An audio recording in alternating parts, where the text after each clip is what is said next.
है और जो कल फुटपाथ पर रेहड़ी बैठता था आज एक छोटी दुकान दिशा में बनाने की दिशा में आगे बढ़ रहा है। जो पहले खुद मजदूरी करता था आज एक आध दो को रोजगार देने की दिशा में काम कर रहा है।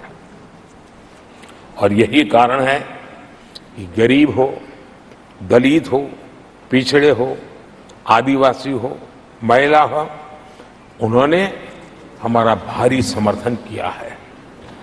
आदरणीय सभापति जी, हम विमेन लेड डेवलपमेंट की बात करते हैं।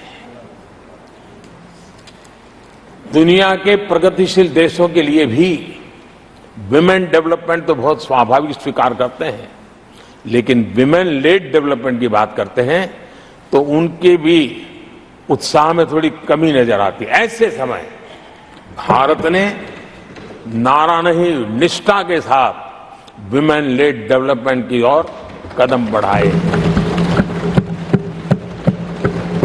और महिला सशक्तिकरण का लाभ आज दिख रहा है, हर क्षेत्र में दिख रहा है और भारत की विकास यात्रा में वो कंट्रीब्यूट कर रहा है।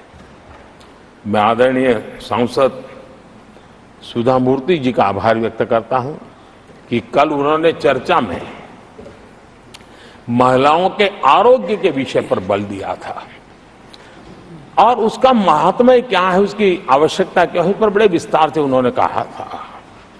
और उन्होंने एक बात ये भी बड़ी इमोशनल बताई थी कि मां अगर चली गई तो उसका कोई उपाय नहीं होता, फिर नहीं मिल सकती। ये भी बड़ी भावात्मकता से उन्होंने बताया था। विमेन हेल्थ, सैनिटेशन, वेलनेस पर हमने 10 वर्षों में एक प्रायोरिटी सेक्टर के लिए आपने काम किया है। आदरणीय सभापति जी, टॉयलेट हो, सैनिटरी पैड्स हो, गैस कनेक्शन हो, प्रेगनेंसी के दौरान वैक्सीनेशन की व्यवस्था हो और इसका फायदा हमारे देश की माताओं बहनों को मिला है।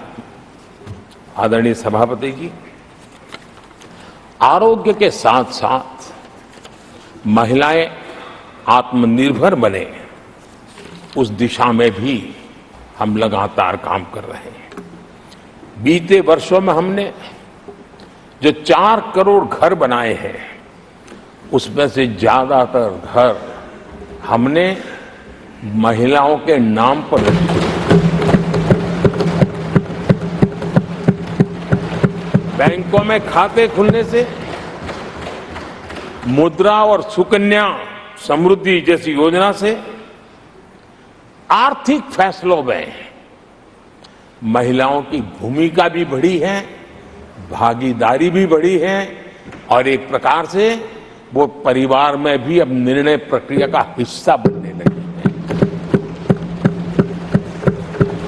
आदरणीय सभापति जी, विमेन सेल्फ हेल्प ग्रुप्स, उससे जुड़ी 10 करोड़ बहनें, उनका आत्मविश्वास तो बढ़ा ही बढ़ा है, उनकी आय भी बढ़ी है।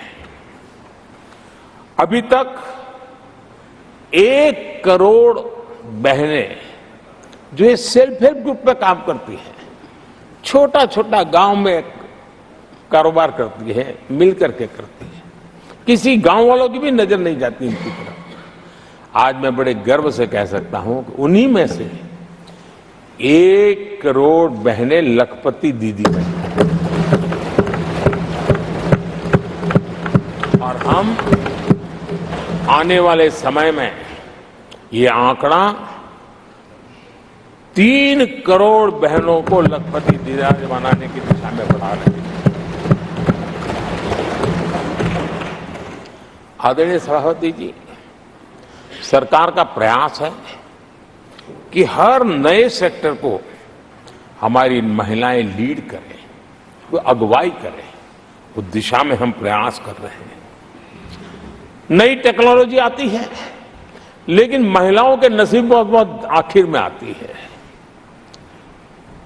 हमारी कोशिश है कि नई टेक्नोलॉजी का पहला अवसर हमारी महिलाओं के हाथ लगे और वे इसको और इसी के तहत नमो ड्रोन दीदी ये अभियान बहुत सफलतापूर्वक आगे बढ़ा है और आज गांव में किसानों को मदद करने का टेक्नोलॉजी के माध्यम से काम गांव की हमारी महिलाएं कर रही। और मैं जब उनसे बात कर रहा था मुझे कह रही है, अरे साहब हम लोग कभी साइकिल भी नहीं चलाना जानते थे, आपने हमें पायलट बना दिया है और पूरा गांव हमें पायलट दीदी के नाम से जानने लगा।